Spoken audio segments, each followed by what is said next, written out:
ഞാനിങ്ങനെ പോഡ്കാസ്റ്റൊക്കെ ചെയ്യുന്നതുകൊണ്ട് അല്ലെങ്കിൽ റീലും കാര്യങ്ങളൊക്കെ ചെയ്യുന്നതുകൊണ്ട് പലരും എൻ്റെ അടുത്ത് വന്ന് അവരുടെ സ്റ്റോറീസും കാര്യങ്ങളൊക്കെ ഇങ്ങനെ ഷെയർ ചെയ്യാറുണ്ട്, അവരുടെ ഫീലിങ്സൊക്കെ എൻ്റെ അടുത്ത് ഷെയർ ചെയ്യാറുണ്ട്. അപ്പോൾ അതിൽ കോമണായി വന്നൊരു ചോദ്യമാണ്, അല്ലെങ്കിൽ എല്ലാവരും ചോദിച്ചൊരു കാര്യമാണ്, ചേട്ടാ റിലേഷൻഷിപ്പിൽ ബ്രേക്ക് ഉണ്ടാകുന്നത് നല്ലതാണോ എന്നുള്ളത്. ശരിക്കും റിലേഷൻഷിപ്പിൽ ബ്രേക്ക് വേണോ? ഹായ് ഹലോ, എല്ലാവർക്കും നമസ്കാരമുണ്ട്. സ്റ്റോറീസ് ദക്ഷയിൽ കൂടെ ലക്ഷ്യപ്രകാശാണ്. അപ്പോൾ ഇന്ന് നമ്മൾ സംസാരിക്കാനായിട്ട് പോകുന്നത് റിലേഷൻഷിപ്പിൽ ബ്രേക്ക് വേണോ എന്നുള്ള ഒരു ചോദ്യത്തെക്കുറിച്ചാണ്, അല്ലെങ്കിൽ ആ ഒരു കാര്യത്തിനെ കുറിച്ചാണ് ഇന്ന് നമ്മൾ സംസാരിക്കാനായിട്ട് പോകുന്നത് എന്നുള്ളത്. സത്യം പറഞ്ഞു കഴിഞ്ഞാൽ, അല്ലെങ്കിൽ എന്നോട് ചോദിച്ചു കഴിഞ്ഞാൽ ഞാൻ ഒരിക്കലും ഒരു ബ്രേക്കിനെ സപ്പോർട്ട് ചെയ്യില്ല എന്നുള്ളതാണ്. കാരണം നിങ്ങൾക്ക് തന്നെ അറിയാം, അതായത് ഒരു റിലേഷൻഷിപ്പിൻ്റെ ഇടയിൽ ഒരു ബ്രേക്ക് എന്ന് പറയുന്ന കാര്യം വരാനുള്ള ഒരു റീസൺ ആയിട്ട് പറയുന്നത് എന്താണെന്ന് വെച്ച് കഴിഞ്ഞാൽ, ഒന്നുകിൽ അവർക്കത് ബോറടിച്ച് തുടങ്ങിയിട്ടുണ്ടാവും, അല്ലെങ്കിൽ ഭയങ്കര ഓവർവെൽമിംഗ് ആയിട്ടൊക്കെ ഫീൽ ചെയ്യുന്നതുകൊണ്ടായിരിക്കാം. അല്ല, അതിന് മുന്നേ സാധാരണയായി നമ്മൾ കേട്ടിട്ടുള്ള ചില കാര്യങ്ങളോട് പറയാം, അല്ലെങ്കിൽ അത് പറയുമ്പോൾ ആയിരിക്കും നിങ്ങൾക്ക് കുറച്ചുകൂടി റിലേറ്റ് ചെയ്യാനായിട്ട് പറ്റുന്നുണ്ടാവുക. അല്ലെങ്കിൽ പാർട്ട്ണർ ഇങ്ങനെ ബ്രേക്കിന് വേണ്ടിയൊക്കെ ആവശ്യപ്പെടുന്ന സമയത്ത് ഇങ്ങനെയൊക്കെ ആയിരിക്കും പറയാനുണ്ടാവുക, എനിക്കതെന്തോ വർക്കൗട്ട് ആവുന്നില്ല, അല്ലെങ്കിൽ നമുക്കൊരു ബ്രേക്ക് എടുത്താലോ എന്നുള്ളതൊക്കെ, അല്ലെങ്കിൽ നിങ്ങൾ തന്നെ പറയുന്നുണ്ടാവും അങ്ങനെ ഒരു കാര്യം. അപ്പോൾ ചിലരൊക്കെ ഈ ഒരു ബ്രേക്ക് എടുത്താലോ എന്ന് പറയുന്നതിൻ്റെ കൂടെ വേറൊരു കാര്യം കൂടി ആഡ് ആക്കാറുണ്ട് എന്നുള്ളതാണ്. അതായത് ഇങ്ങനെ പറയും, നമുക്കൊരു ബ്രേക്ക് എടുക്കാം, പിന്നെ നീ എന്തെങ്കിലും പ്രപ്പോസൽസൊക്കെ കാര്യങ്ങളൊക്കെ വരികയാണെന്നുണ്ടെങ്കിൽ ഓക്കെ പറഞ്ഞോ എന്നൊക്കെ പറഞ്ഞിട്ട് ഇങ്ങനെ പോകുന്ന ആൾക്കാർ വരെ ഉണ്ട്. What does it mean? Breakup ആണോ ഈ ഒരു ബ്രേക്ക് എടുക്കണമെന്ന് ഉദ്ദേശിക്കുന്നത്? ഇത് തന്നെയാണ് എൻ്റെ ഏറ്റവും വലിയ ചോദ്യം എന്നുള്ളത്. സീരിയസ്ലി 2-3 പേര് ഇതും പറഞ്ഞുകൊണ്ട് അവരുടെ സ്റ്റോറീസും കാര്യങ്ങളൊക്കെ ഷെയർ ചെയ്തുകൊണ്ട് എൻ്റെ അടുത്ത് വന്നിട്ട് അങ്ങനെ പറഞ്ഞുകൊണ്ട് ചോദിച്ചൊരു കാര്യമാണ്, ശരിക്കും നമുക്ക് ഈ ഒരു ബ്രേക്ക് വേണോ, അത് ബ്രേക്കപ്പ് ആണോ നമുക്ക് വേണ്ടേ എന്നുള്ളത്. ഇതൊരു റിയലൈസേഷൻ മൊമെൻ്റ് ആയിട്ട് കൂടെ എടുക്കാം. നിങ്ങൾ ഇത് കംപ്ലീറ്റ് കേൾക്കാൻ നിൽക്കുകയാണെന്നുണ്ടെങ്കിൽ നിങ്ങൾക്ക് കംപ്ലീറ്റ് ആയിട്ട് നിങ്ങൾക്കൊരു ഐഡിയ കിട്ടും എന്താണ് നിങ്ങൾക്ക് വേണ്ടത്, ഒരു ബ്രേക്കപ്പ് ആണോ വേണ്ടത്, അല്ല ഒരു ബ്രേക്കാണോ വേണ്ടത് എന്നുള്ളത്. എന്തായാലും ഇന്ന് നമ്മൾ സംസാരിക്കാനായിട്ട് പോകുന്നത് ഈ ബ്രേക്കപ്പിനെ കുറിച്ച് ആലോചിക്കുന്നതിന് മുന്നേ നമ്മൾ കൺസിഡർ ചെയ്യേണ്ട കുറച്ച് കാര്യങ്ങളെക്കുറിച്ച് മാത്രമാണ്. ഓക്കെ, അപ്പോൾ എല്ലാവരും സുഖമായിട്ടൊക്കെ ഇരിക്കുകയാണെന്നൊക്കെ വിചാരിക്കുകയാണ്. ഞാനും ഇങ്ങനെ വലിയ കുഴപ്പമില്ലാതൊക്കെ ഇങ്ങനെ പോകുന്നുണ്ട്. അപ്പോൾ നമ്മൾ പറഞ്ഞു വന്നത് കൺസിഡർ ചെയ്യേണ്ട കാര്യങ്ങളെ പറ്റിയിട്ടാണ്. ഒരു ബ്രേക്ക് എന്ന് പറയുമ്പോൾ, അല്ലെങ്കിൽ ഒരു ടൈം ഫ്രെയിം അത് സെറ്റ് ചെയ്യുന്നത് ഏറ്റവും ഇമ്പോർട്ടൻ്റ് ആയിട്ടുള്ള കാര്യമാണ് എന്നുള്ളത്. അവർ നിങ്ങൾ വെയിറ്റ് ചെയ്യിപ്പിക്കുകയാണല്ലോ, അതായത് ഞാനിപ്പോൾ എൻ്റെ പാർട്ട്ണറിൻ്റെ അടുത്ത് ഒരു ബ്രേക്ക് എടുത്താലോ എന്ന് പറയുകയാണെന്നുണ്ടെങ്കിൽ അവരെ വെയിറ്റ് ചെയ്യിപ്പിക്കുകയാണല്ലോ നമ്മൾ. അപ്പോൾ അതിന് പ്രോപ്പറായിട്ട് ഒരു ക്ലിയർ ഐഡിയ കൊടുക്കുക, how long the break will last എന്നുള്ളത്. ആൻഡ് കമ്മ്യൂണിക്കേഷനെ കുറിച്ച് ഒരു റൂൾ വയ്ക്കുക. കാരണം ചില ആൾക്കാരെന്ന് വെച്ച് കഴിഞ്ഞാൽ ബ്രേക്ക് സമയത്ത് കംപ്ലീറ്റ് കോൺവെർസേഷൻസ് ഒക്കെ കട്ട് ഓഫ് ചെയ്യാനായിട്ടൊക്കെ അങ്ങനെയൊക്കെ പറയുന്ന ആൾക്കാരുണ്ടാവും. അല്ലെങ്കിൽ ചില ആൾക്കാർ പറയും ഒരു നോർമൽ കോൺവെർസേഷൻ, ഒരു ഡെയിലി എന്തൊക്കെ നടന്നു എന്തെങ്കിലുമൊക്കെ ഒന്ന് എപ്പോഴും ഇൻഫോംഡ് ആയിട്ട് നിൽക്കുക, കീപ്പ് ഇൻ ടച്ച് എന്ന് പറയുന്ന ആൾക്കാർ വരെ ഉണ്ട്. And always keep in mind, ഈ ഒരു ബ്രേക്ക് നിങ്ങളുടെ റിലേഷൻഷിപ്പിനെ എങ്ങനെയാണ് റിഫ്ലക്റ്റ് ചെയ്യാൻ പോകുന്നത് എന്നുള്ളത് നമ്മൾ ആലോചിച്ചേ പറ്റൂ. അതിനുള്ള സംസാരങ്ങൾ എപ്പോഴും നമ്മൾ നിങ്ങൾ സ്വയം ചോദിച്ചുകൊണ്ടേയിരിക്കുക എന്നുള്ളത്.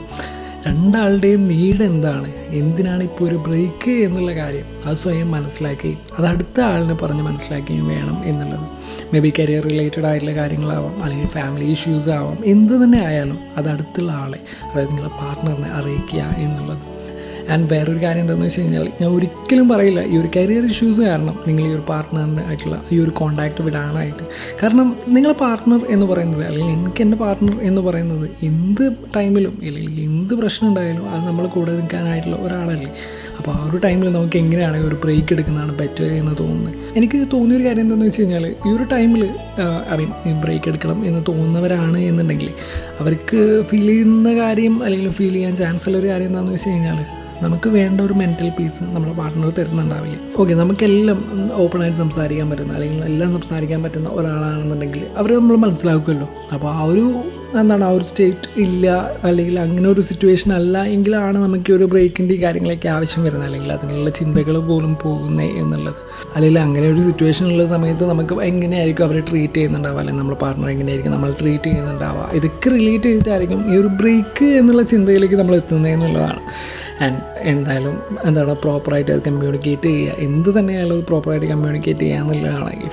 ഈ പറഞ്ഞൊരു കരിയർ പോലുള്ള കാര്യങ്ങൾക്ക് വേണ്ടിയിട്ടാണ് എന്നുണ്ടെങ്കിൽ, നമ്മൾ ഭയങ്കരമായിട്ട് കരിയറിൻ്റെ ജോബ് റിലേറ്റഡ് ആയിട്ടുള്ള പ്രശ്നങ്ങളൊക്കെ അനുഭവിക്കുന്ന സമയത്ത് അടുത്ത സൈഡിൽ നിന്ന് നമ്മുടെ പാർട്ട്ണറുടെ സൈഡിൽ നിന്നുള്ള പ്രശ്നങ്ങളൊക്കെ വരികയാണെന്നുണ്ടെങ്കിൽ അത് എല്ലാം കൂടി മാനേജ് ചെയ്യാനായിട്ട് നമുക്ക് പറ്റില്ല. നമ്മൾ മനുഷ്യന്മാരാണല്ലോ.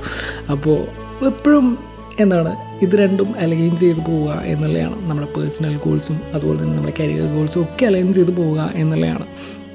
അപ്പോൾ എന്തായാലും എന്താണ് ഒരു ബെറ്റർ വൈസ് ആയിട്ടുള്ള ഡിസിഷൻ എടുക്കുക എന്നുള്ളത്. ഭയങ്കര ഓവർവെൽമിംഗ് ആയിട്ട് ഭയങ്കര പറ്റില്ല എന്നാണെന്നുണ്ടെങ്കിൽ എപ്പോഴും ബ്രേക്ക് ആണെന്നല്ല. ചില കാര്യങ്ങൾ അവരത് മനസ്സിലാക്കുന്നില്ല എന്നുണ്ടെങ്കിൽ അത് അവരെപ്പോഴും മനസ്സിലാക്കാനായിട്ട് പോകുന്നില്ല എന്നുള്ളതാണ്. പക്ഷേ എന്ത് തന്നെ ആയാലും എന്താണ് നിങ്ങൾ ആദ്യമേ സംസാരിക്കുക, എന്തായാലും ഒന്ന് പറഞ്ഞു നോക്കുക എങ്ങനെയൊക്കെയാണ് കാര്യങ്ങൾ, എങ്ങനെയൊക്കെയാണ് എനിക്ക് ഫീൽ ചെയ്യുന്നത് എന്നുള്ള കാര്യങ്ങളൊക്കെ പ്രോപ്പറായിട്ട് നമ്മളത് കമ്മ്യൂണിക്കേറ്റ് ചെയ്യുക എന്നുള്ളത്. പ്രോപ്പറായിട്ട് സംസാരിച്ച ശേഷം മാത്രം അത്തരമൊരു ഡിസിഷനിലേക്ക് പോവുക എന്നുള്ളത്. ആൻഡ് ചില സമയങ്ങളിൽ ഈ ഒരു ബ്രേക്ക് ഹെൽപ്പ് ആകാറുണ്ട് എന്നുള്ളതാണ്.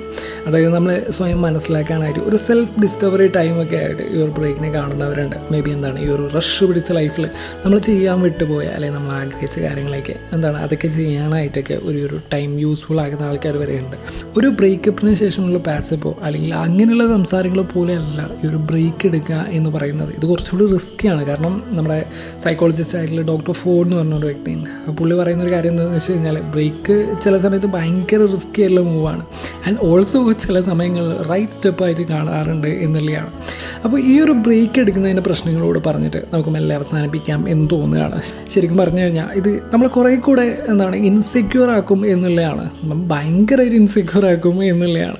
ആങ്സൈറ്റി കൂടാനുള്ള പ്രധാന കാരണമായിട്ട് ഇത് മാറും എന്നുള്ളത്. അവരെന്താവും ചെയ്യുന്നുണ്ടാവുക, അവരെന്തായിരിക്കും ഇപ്പോൾ ചിന്തിക്കുന്നുണ്ടാവുക, ബ്രേക്ക് കഴിഞ്ഞാൽ അവർ വീണ്ടും വരുമോ, അതായത് നമ്മളിങ്ങനെ ഇട്ടിച്ചു പോകുമോ, ഇങ്ങനെ ഒരുപാട് തോട്ട്സ് നമ്മളിങ്ങനെ കയറി വരുന്നുണ്ടാവും എന്നുള്ളത്. കമ്മ്യൂണിക്കേഷൻ ഇഷ്യൂസൊക്കെ നല്ലപോലെ ഫീൽ ചെയ്യും എന്നുള്ളത്. അത് നമ്മൾ ആ റിലേഷൻഷിപ്പിനെ കുറച്ചുകൂടെ ഹാർഡാക്കാൻ കാരണമാവും. ആൻഡ് കൂടുതൽ അടുക്കുന്നതിന് പകരം എന്താണ് നമ്മളിങ്ങനെ ഭയങ്കരമായിട്ട് അകന്നകന്ന് പോകുന്നു എന്നുള്ളത്, അല്ലെങ്കിൽ ഒന്നും പോകും എന്നുള്ളത്, അല്ലെങ്കിൽ നമുക്ക് അങ്ങനെ ഫീൽ ചെയ്യും എന്നുള്ളത്. ബ്രേക്കിൻ്റെ ഇടയിൽ എന്താണ് അത് പേഴ്സൺ വേറെ ആയിട്ട് ഡേറ്റ് ചെയ്യുകയാണെന്നുണ്ടെങ്കിൽ അതൊക്കെ നമ്മൾ ഭയങ്കരമായിട്ട് ജലസമാനുള്ള കാരണമാകും എന്നുള്ളതാണ്. അല്ലെങ്കിൽ ഒരു ബ്രേക്കപ്പിന് ഡിലേ ഉണ്ടാവാനായിട്ടുള്ള കാരണമാകും അത് എന്നുള്ളതാണ്. ആൻഡ് ചില നേരങ്ങളിൽ നമ്മൾ എത്രയും പെട്ടെന്ന് ഒരു ഡിസിഷൻ എടുക്കുന്നതാണ് ബെറ്റർ എന്നുള്ളത്. എത്രയും പെട്ടെന്ന് വെച്ച് കഴിഞ്ഞാൽ നമ്മളൊന്ന് ആലോചിച്ച് നോക്കുക, ഓക്കെ ഇത് വർക്കൗട്ട് ആവുമോ, അല്ലെങ്കിൽ നമുക്കിത് നല്ലൊരു കണ്ടീഷനിലാണോ എന്നുള്ളത് നമ്മൾ ഒരുമിച്ചിരുന്ന് കമ്മ്യൂണിക്കേറ്റ് ചെയ്യുക, ഒരു മ്യൂച്വൽ ആയിട്ടുള്ള ഡിസിഷൻ എടുക്കുക എന്നുള്ളത്. എപ്പോഴും ഒരു മ്യൂച്വൽ ആയിട്ടുള്ള ഡിസിഷൻ എടുക്കുന്നതാണ് ഏറ്റവും ബെറ്റർ എന്നുള്ളത്. ഒരുപാട് ഡിലേ ഉണ്ടാക്കുന്നത് അവർ ഹീലായി വരാനായിട്ടുള്ള എന്താണ് അതിൻ്റെ ടൈമിനെ ആയിരിക്കും ഇല്ലാണ്ടാക്കുന്നത് എന്നുള്ളത്. ഞാൻ എത്രയും പെട്ടെന്ന് എൻ്റെ പാർട്ണറിൻ്റെ അടുത്ത് ഓക്കെ ഇത് വർക്കൗട്ട് ആവില്ല എന്ന് പറയുകയാണെന്നുണ്ടെങ്കിൽ അവർക്ക് അത് അത്രയും ടൈം കിട്ടി. കാരണം അല്ലാതെ പിന്നെയും ആലോചിച്ചിരുന്ന് ഈ ഒരു മൊമെൻറ്റ്സിൻ്റെ പെയിൻ ഉണ്ടാവും. അതുപോലെ തന്നെ നമ്മുടെ പഴയ ഹോൾ മൊമെൻറ്റ്സിനെ കുറിച്ച് ആലോചിച്ചൊക്കെ ഉണ്ടാവും. ഇങ്ങനെയുള്ള പ്രശ്നങ്ങളൊക്കെ നമുക്ക് ഒഴിവാക്കാനായിട്ട് ഹെൽപ്പാവും എന്നുള്ളത്. എപ്പോഴും എന്താണ് ഏത് ടൈമിലും ഹോണസ്റ്റായിട്ട് സത്യസന്ധമായിട്ട് കാര്യങ്ങൾ പറയുക എന്നുള്ളത്, കമ്മ്യൂണിക്കേറ്റ് ചെയ്യുക എന്നുള്ളത് ഏറ്റവും ഇമ്പോർട്ടൻ്റ് ആയിട്ടുള്ള കാര്യമാണ്. ആൻഡ് അത് നമ്മൾ കുറച്ചുകൂടി അവർക്ക് മനസ്സിലാകാനായിട്ട് ഹെൽപ്പ് ചെയ്യും എന്നുള്ളത്. ഞാൻ എല്ലാം അവസാനിപ്പിക്കുകയാണ്. ഇതുപോലുള്ള സിറ്റുവേഷൻസ് നിങ്ങളുടെ ലൈഫിലോ അല്ലെങ്കിൽ നിങ്ങളുടെ ഫ്രണ്ട്സിൻ്റെ ലൈഫിലോ ഒക്കെ വരികയാണെന്നുണ്ടെങ്കിൽ അവരെ ഹെൽപ്പ് ചെയ്യാനായിട്ട് ഈ പോഡ്കാസ്റ്റ് നിങ്ങൾക്ക് യൂസ്ഫുൾ ആവും. അതുപോലെ തന്നെ അവർക്ക് ഷെയർ ചെയ്യുകയാണെന്നുണ്ടെങ്കിൽ അവർക്ക്, അല്ലെങ്കിൽ നിങ്ങൾ ഇത് കേട്ടിട്ട് നിങ്ങൾക്ക് ഫീൽ ചെയ്ത കാര്യങ്ങൾ അവർക്ക് പറഞ്ഞു കൊടുക്കുകയാണെന്നുണ്ടെങ്കിൽ അവർക്ക് ഹെൽപ്ഫുൾ ആവും എന്ന് പ്രതീക്ഷിക്കുകയാണ്. എന്ത് തന്നെയായാലും നമുക്ക് മുന്നോട്ട് പോകണം. അതിന് ചില സമയത്ത് ബ്രേക്ക് ആവും നല്ലത്, അല്ലെങ്കിൽ ഒരു ബ്രേക്കപ്പ് ആവും നല്ലത് എന്നുള്ളത്. എന്തായാലും at the end of the day love will win and it will always എന്നും പറഞ്ഞുകൊണ്ട് ഞാൻ എല്ലാം അവസാനിപ്പിക്കുകയാണ്. കേട്ടുകൊണ്ടിരിക്കുന്നത് സ്റ്റോറീസ് വിത്ത് അക്ഷയാണ്, കൂടുതൽ അക്ഷയ പ്രകാശാണ്. അപ്പോൾ പുതിയൊരു എപ്പിസോഡിൽ പുതിയൊരു വിശേഷവും കാര്യങ്ങളൊക്കെ ആയിട്ട് വേണം കാണാം. Tata, bye bye.